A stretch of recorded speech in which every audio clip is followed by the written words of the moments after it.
Hello students, welcome back to our YouTube channel Sarvesh study. बच्चों, आज मैं आप सभी के लिए एक न्यू वीडियो लेकर आया हूं और इस वीडियो में हम डिस्कस करेंगे 11th फिजिक्स का एक most important chapter number 2, units and measurements, जहां से आपकी फिजिक्स की स्टार्टिंग होती है। ठीक है, अब देखो फर्स्ट चैप्टर जो है आपका वो भी इंपॉर्टेंट है, बट एग्जाम के पॉइंट ऑफ व्यू से इंपॉर्टेंट नहीं है। उसमें आपका बेसिक्स है, फिजिक्स क्या होती है, ठीक है, कुछ फंडामेंटल फोर्सेस के बारे में बताया गया है, फिजिक्स और टेक्नोलॉजी में क्या रिलेशन है, ठीक है, ये सब चीजें बताई गई हैं। तो उसको आप पढ़ सकते हो। यदि आप कमेंट करोगे तो मैं उसके लिए भी एक सेपरेट वीडियो बना दूंगा। बट आज से हमारा न्यू कोर्स लॉन्च हो रहा है, जिसमें यहां पे हम क्या करेंगे, 11th फिजिक्स का हर एक चैप्टर के हर एक टॉपिक को बहुत ही डिटेल में एक्सप्लेन करेंगे। उसके साथ जो भी फॉर्मूलेज होंगे उसको डेराइव करेंगे, साथ ही साथ हर एक पर्टिकुलर टॉपिक पे बेस्ड न्यूमेरिकल्स मैं यहाँ पे सॉल्व कराऊंगा। ठीक है, तो जो भी स्टूडेंट्स चैनल पे नए हैं वो चैनल को सब्सक्राइब कर लें, साथ ही साथ बेल आइकन को भी प्रेस कर लें, ताकि इस तरह की इंपॉर्टेंट वीडियो का नोटिफिकेशन आपके पास सबसे पहले पहुंच जाए। ठीक है, डेली का डेली अपडेट आपको मिल जाए। और यदि आपको लगे कि आपका कोई फ्रेंड है, कोई रिलेटिव है जो 11th में मतलब गया है 10th पास आउट करके, तो उसको भी ये वीडियो आप शेयर कर सकते हो। ठीक है, तो फर्स्ट ऑफ ऑल आज हम स्टार्ट करेंगे यूनिट्स एंड मेजरमेंट। ठीक है, अब देखो यहां पर जो फर्स्ट टॉपिक आता है, इन सब चीजों को यूनिट्स पढ़ने के लिए और मेजरमेंट क्या होता है, ये सब चीजें हम डिस्कस करेंगे। उससे भी पहले जो आपका फर्स्ट टॉपिक है, जो आपका फंडामेंटल टॉपिक है बोल सकते हो, that is physical quantity. But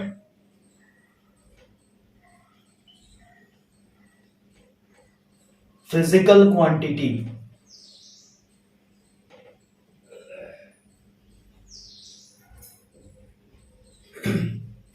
सबसे पहले हम बात करेंगे बेटा कि फिजिकल क्वांटिटी क्या होती है। देखो, कोई भी ऐसी क्वांटिटी जिसको हम मेजर कर पाए किसी भी इंस्ट्रूमेंट का यूज करके, that's quantity known as physical quantity. कोई भी डिवाइस है उसमें कितना करंट आ रहा है, उस करंट की वैल्यू को हम अगर मेजर कर पा रहे हैं, ठीक है, कोई एक इंस्ट्रूमेंट यूज करके, तो वो हमारी क्या होगी, करंट जो है that is known as physical quantity. ठीक है, सिंपली आप समझो कि आपके पास कोई भी क्वांटिटी है, यदि आप उसको मेजर कर पा रहे हो with the help of any instrument, तो उस क्वांटिटी को हम क्या बोल सकते हैं, फिजिकल क्वांटिटी बोल सकते हैं। ठीक है, अब देखो इसके डेफिनेशन आप लिख सकते हो कि अ क्वांटिटी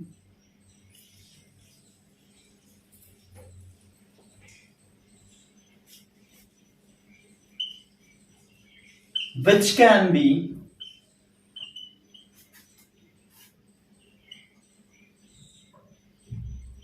measured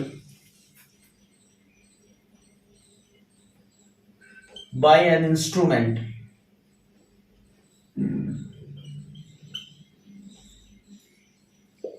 ठीक है, वो क्वांटिटी फिजिकल क्वांटिटी बोली जाएगी। अब देखो इसका अगर एग्जांपल आप लेना चाहते हो तो बहुत है, length, mass, time, force, volume, ठीक है, डेंसिटी, एवरीथिंग, मतलब बहुत क्वांटिटीज हैं। अब यहाँ पे हम क्लासिफिकेशन पढ़ेंगे कि फिजिकल क्वांटिटी जो होती है बेटा, वो आपकी कितने टाइप की होती हैं। ठीक है, अब देखो इसके मेनली हमारे 3 टाइप्स होते हैं।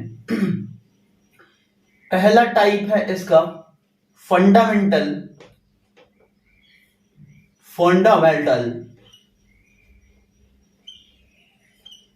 फंडामेंटल फिजिकल क्वांटिटी, मतलब पीक्यू लिख दे रहा हूं मैं, समझ जाना। ठीक है, फंडामेंटल फिजिकल क्वांटिटी। दूसरा है आपका derived physical quantity, derived physical quantity. ठीक है, और तीसरा है आपका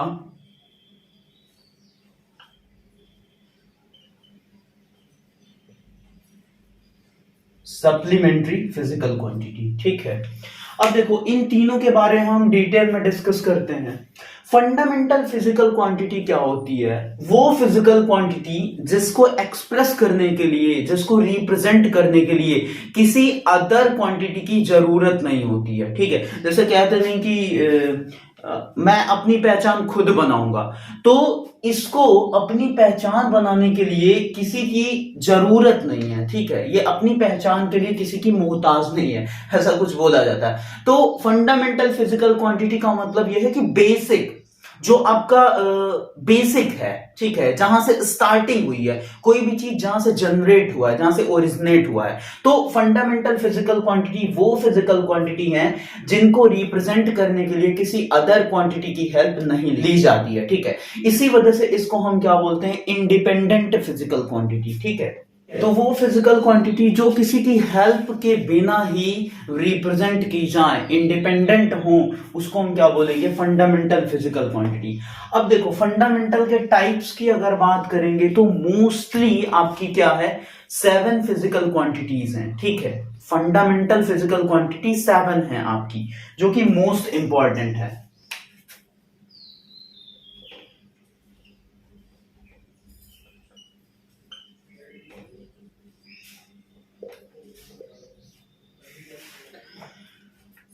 पहली फिजिकल क्वांटिटी है length,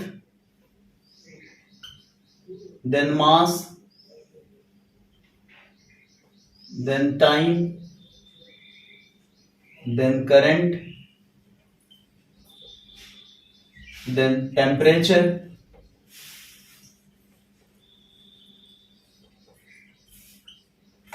then amount of substance,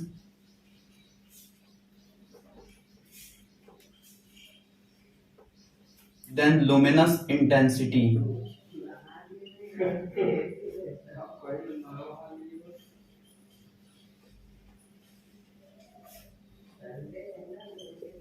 ठीक है, 2, 3, 4, 5, 6 एंड 7। ठीक है, तो ये 7 मोस्ट इंपॉर्टेंट फिजिकल क्वांटिटीज हैं जिनको हम क्या बोल रहे हैं? Fundamental physical quantity. ठीक है, अब बेटा अगर इसके हम यूनिट की बात करें कि इसकी यूनिट क्या होती है, किसमें ये मेजर करी जाएगी, देखो यहां पे हम लिख लेते हैं यूनिट और इधर सिंबल।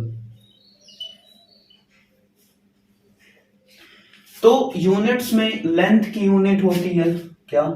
मीटर। मास की यूनिट होती है क्या? किलोग्राम।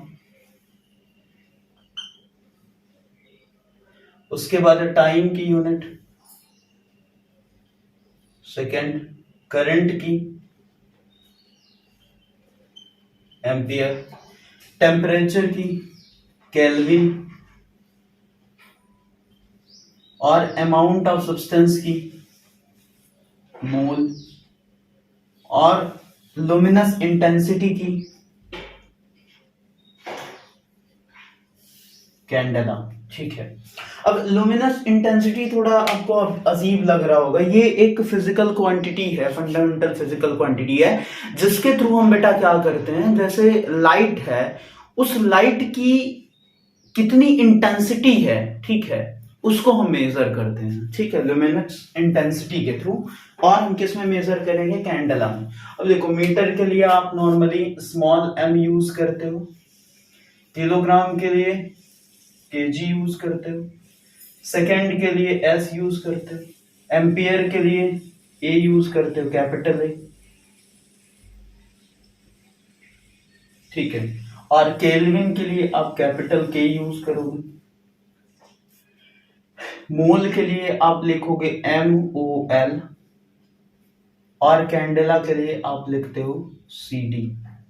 ठीक है, तो ये 7 फंडामेंटल फिजिकल क्वांटिटी है, ये मोस्ट इंपॉर्टेंट है बेटा, यहीं से आपका सब कुछ निकल के आता है। जो हमने डिराइव्ड फिजिकल क्वांटिटी बताई, और एक सप्लीमेंट्री थोड़ा सा अलग है, बट डिराइव्ड फिजिकल क्वांटिटी अभी हम पढ़ते हैं उसको डिटेल में, आप इसको नोट डाउन कर दो, ठीक है।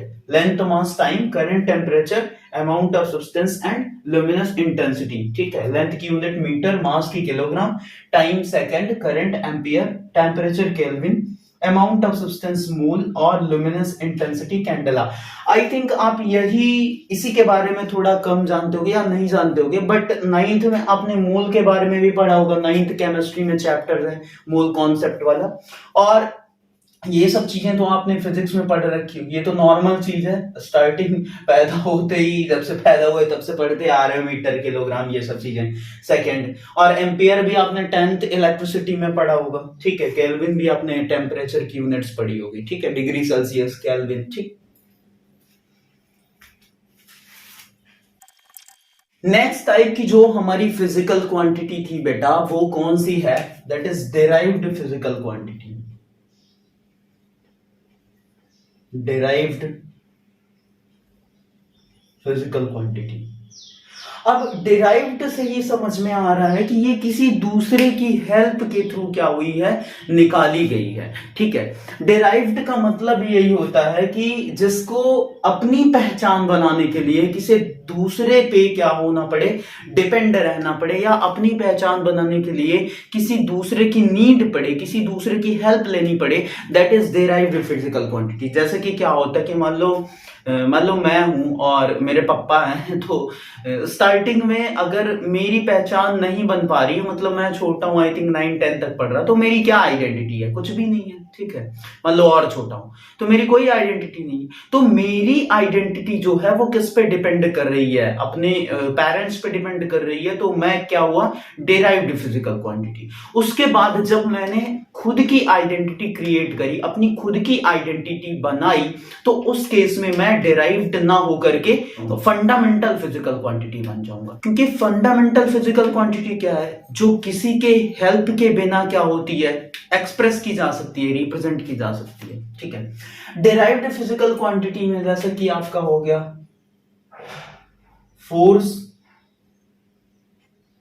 ठीक है, वेलोसिटी, एरिया। कैसे डिराइव्ड है अभी ये भी देखते हैं, कैसे ये दूसरे की हेल्प से लिखी जाती है। उसके बाद आप ले सकते हो वॉल्यूम, ठीक है, और भी चीजें ले सकते हो, बहुत है। अब देखो यहां पर क्या है, फोर्स का आपको फॉर्मूला पता है बेटा, फोर्स इज इक्वल टू क्या होता है? Mass into acceleration. आपने न्यूटन सेकंड लॉ पढ़ा होगा, ठीक है, यहां भी पढ़ोगे 11th में भी। तो फोर्स को मैं क्या लिख सकता हूं? मास इनटू एक्सेलरेशन, ठीक है। तो देखो ये जो फोर्स है that is derived physical quantity. क्यों डिराइव्ड बोला जा रहा है? क्योंकि मैंने स्टार्टिंग में बताया कि डिराइव्ड फिजिकल क्वांटिटी वो फिजिकल क्वांटिटीज होती हैं जो किसी दूसरे की हेल्प से क्या होती हैं, एक्सप्रेस की जाती हैं। तो देखो ये किस पे डिपेंड है बेटा? ये मास पे डिपेंड है और एक्सेलरेशन पे डिपेंड है, ठीक है। अब एक्सेलरेशन भी आपकी क्या है? डिराइव्ड ही है, क्योंकि एक्सेलरेशन आपका क्या होता है? एक्सेलरेशन का फॉर्मूला होता है क्या? चेंज इन वेलोसिटी अपॉन में टाइम, ठीक है। तो चेंज इन वेलोसिटी, मान लो अभी के लिए मैं वेलोसिटी लिख रहा हूं, अपॉन में टाइम केवल लिख रहा हूं, तो ये क्या है? ये डिपेंड कर रही है वेलोसिटी और टाइम पे। अब इसके अंदर अगर जाओगे आप, तो टाइम केवल फंडामेंटल फिजिकल क्वांटिटी मिलेगा आपको। वेलोसिटी भी क्या है? ये भी तो दूसरे पे डिपेंड कर रहा है ना। तो इसकी क्या करोगे? इसका अगर फॉर्मूला लिखोगे तो ये है, अभी लिखते हैं, क्या होता है? डिस्प्लेसमेंट अपॉन में टाइम। तो ये भी हो गया, और ये हमारा क्या हो जाएगा? डिस्प्लेसमेंट अपॉन में टाइम। अब डिस्प्लेसमेंट क्या है? डिस्प्लेसमेंट आपका मेजर किया जाएगा, ये क्या है? ये एक टाइप की लेंथ ही है आपकी बेटा, ठीक है। मतलब कि इनिशियल पोजीशन से फाइनल पोजीशन के बीच की जो लेंथ होती है दैट इज डिस्प्लेसमेंट होती है, ठीक है। अब एरिया की बात करोगे तो एरिया क्या होता है? लेंथ इंटू ब्रेड्थ लिख सकते हो या लेंथ इंटू लेंथ लिख सकते हो। तो ये लेंथ है और ये भी एक टाइप की ब्रेड्थ भी क्या है, लेंथ ही है। तो ये क्या हुई, ये लेंथ पे डिपेंड कर रहा है एरिया, तो ये भी डिराइव्ड हुआ। वॉल्यूम की बात करोगे तो L into B into H लिख लोगे इसको, ठीक है। तो ये भी डिपेंड कर रहा है, ठीक है। इस तरीके से ढेर सारी क्वांटिटीज हैं, आप लिख सकते हो, ठीक। नेक्स्ट फिजिकल क्वांटिटी है आपकी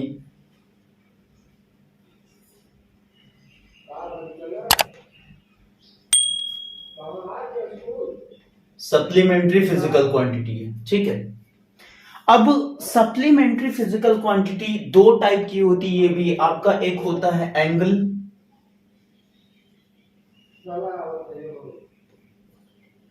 और दूसरा होता है सॉलिड एंगल।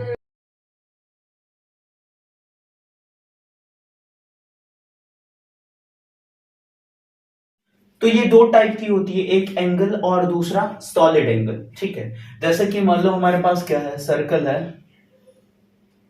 देखो तुम्हारा भाई कितना तगड़ा एकदम सर्कल बना दिया है, ठीक है। तो मान लो कि ये इसकी रेडियस है r, इसकी पूंछ थोड़ी छोटी हो गई कोई, और ये एंगल है आपका थीटा, ठीक है। तो इसको बोलते हैं बेटा क्या, इसको बोलते हैं आर्क लेंथ,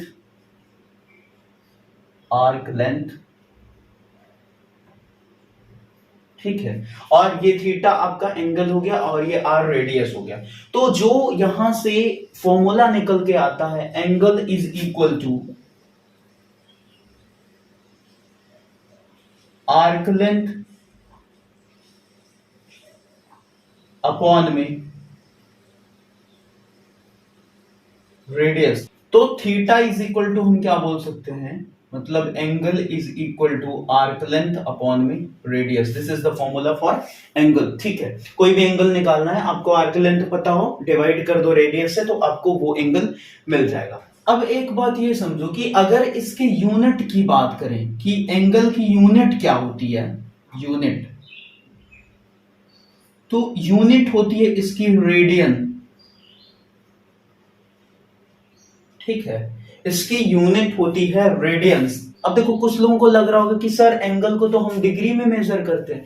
आप कर सकते हो डिग्री में मेजर, बट जो इसका फंडामेंटल है, फंडामेंटल यूनिट है, वो आपका क्या है, रेडियंस है। जो बेसिक यूनिट है दैट इज रेडियंस। तो ऑलवेज हम रेडियंस में ही रखते हैं। अगर आपको डिग्री में कन्वर्ट करना है तो आप कर सकते हो, एक फॉर्मूला आता है, अभी बता रहे हैं। या फिर आपको क्या करना है, रेडियन में कन्वर्ट करना है, डिग्री में दिया है तो भी आप कर सकते हो।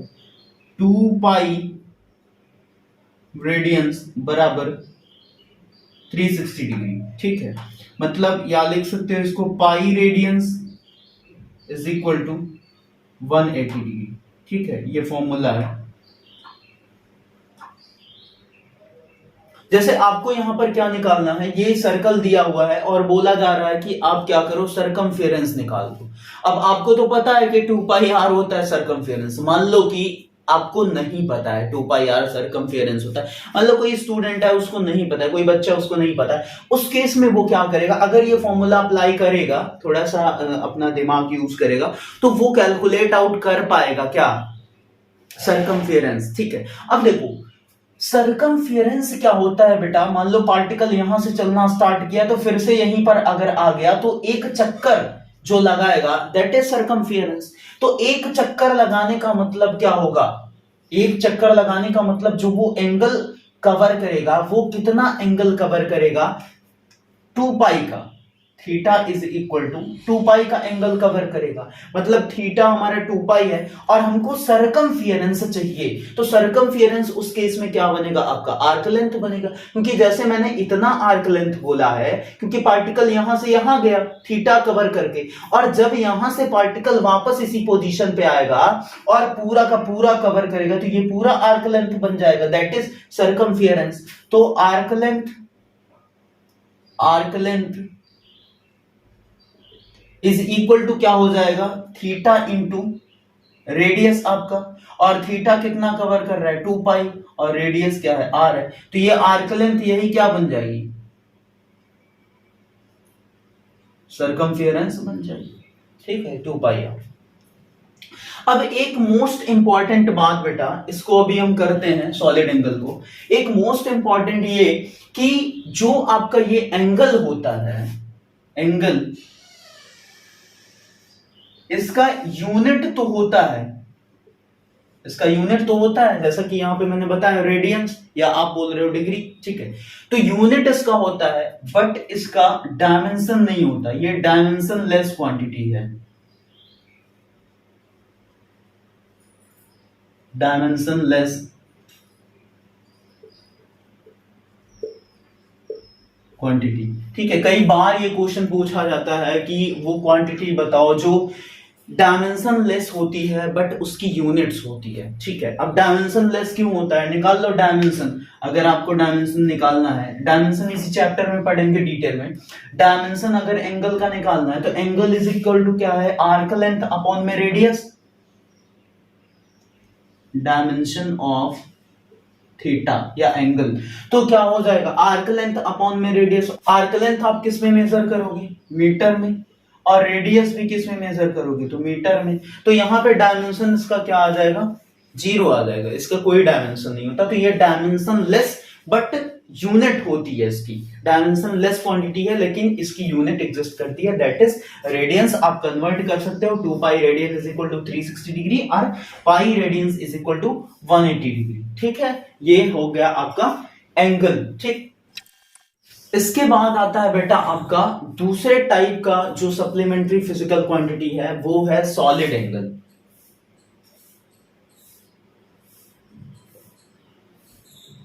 ठीक है। सॉलिड एंगल क्या होता है, इसको रिप्रेजेंट करते हैं, ठीक है, ओमेगा से, ठीक है। आप रेजिस्टेंस के लिए भी, रेजिस्टेंस की जो यूनिट होती है वो भी आपने पढ़ी होगी, ऐसा ही सिंबल रहता है, क्या, ओमेगा नहीं, ओम बोला जाता है वहां पे, यहाँ पे ओमेगा यूज कर रहे हैं हम, ठीक है। तो इसको ओमेगा से रिप्रेजेंट करते हैं। अब समझते हैं कि सॉलिड एंगल होता क्या है। जैसे कि आप आइसक्रीम खाए होगे, ठीक है, तो आइसक्रीम के केस में क्या होता है, एक कोन जैसा आपको शेप मिलता है, और वो जो कोन जैसा शेप ऐसे इस टाइप का मिल रहा है, तो ये जो इसके अंदर का 3D एंगल होगा, दैट इज क्या होगा, सॉलिड एंगल होगा, ठीक है। मैं बना रहा हूं, कुछ इस टाइप का स्ट्रक्चर होता है,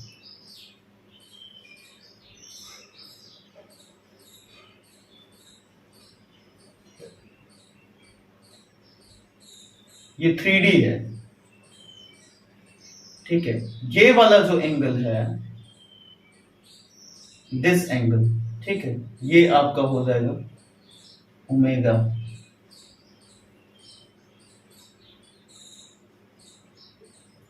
ठीक। ये है आपका क्या, एरिया, और ये हो गई क्या, रेडियस। तो ये जो एंगल होगा बेटा आपका, ये क्या बोला जाएगा, ये बोला जाएगा आपका सॉलिड एंगल, ठीक है। एक एग्जांपल देता हूं मैं, जैसे कि ये पेज है, तो मैं मोड़ करके आपको सॉलिड एंगल बना के दिखाऊंगा। दिस इज सॉलिड एंगल, ठीक है, आपको दिखाई दे रहा है। इसके अंदर वाला जो पोर्शन है, ये पोर्शन जो है वो आपका क्या है, सॉलिड एंगल है। मतलब ये एंगल, ये अंदर से आप देखो, ये वाला जो एंगल है वो क्या है, आपका सॉलिड एंगल है। आपको समझ आ रहा है मैं क्या कह रहा हूं। ऐसे ही रहता है आइसक्रीम का शेप, ठीक है। तो जो आइसक्रीम का शेप रहता है, उसके अंदर वाला जो 3D एंगल है, ये पूरा आपका ये, तो ये वाला जो एंगल है दैट इज सॉलिड एंगल होता है, ठीक है। ये 3D होता है। अब इसका फॉर्मूला जो होता है, सॉलिड एंगल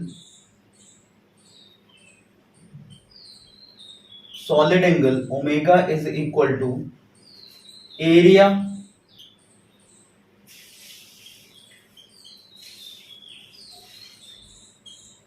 अपॉन में रेडियस का स्क्वायर, ठीक है।